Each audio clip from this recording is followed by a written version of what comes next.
Here we are again. Hey Scott. How you going? I'm good, how are you? Sweet. Alright, so today we're going to talk about front rack lunges. Yep. Okay, we often work on unilateral movements in class because we want to work on weaknesses between sides. It's also really good for building up strength around those tendons and those ligaments, muscles, just so that we can continue to do what we love doing here.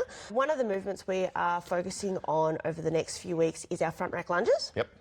So can you pick up the barbell and show me a really good quality front rack lunge? So most of the time we take it from the rig, so we don't often take it from the floor, but obviously in the demo today, Scott and I are going to show you from the floor. Would you like to pick up the barbell, put it in your front rack position?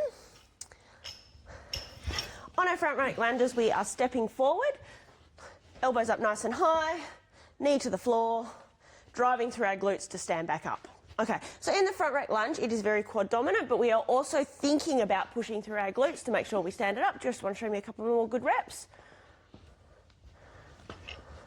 That's it, stepping back. All right, so some of the things that we see in the movement which will jeopardise the quality of the movement and how you're going to do it is dropping those elbows on those front rack lunges. Would you like to show me that? So as you can see, it changes his whole body, his whole chest actually dips forward. So it didn't because obviously the barbell's super light. Would you like to show me what it would look like if your chest dipped forward because your elbows are down? This is why we swing our elbows up nice and high.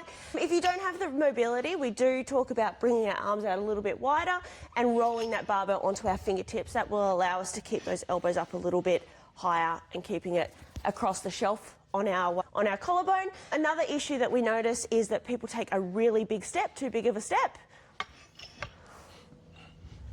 which makes you super unbalanced and puts all that pressure into those hip flexors. So we really don't want to be doing that. We want to keep nice, think about railway tracks, just slightly off centre, nice and balanced, chest up, knee touches the floor, using those glutes to stand back up. If you don't have the mobility or the strength to go all the way to the ground, some of the things that we do for members is that we, give me 2 seconds, space it up with an ab mat. So this reduces your range of motion. Would you like to show me one to an ab mat?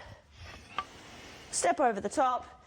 Knee touches the ab mat, once again reduces that range of motion. And if you are really struggling and really learning to get into that movement, we just space it up a little bit more.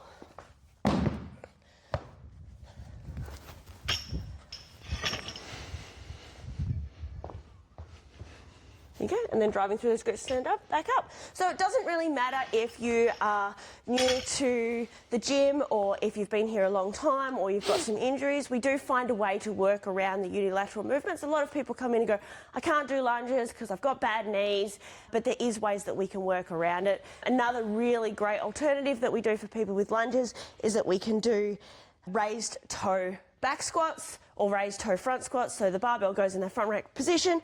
We pick up one toe, we're squatting as low as we can. That still loads up the same unilateral movement until we get strong enough to move on to the lunges. Done. Thanks, Scott. Too easy.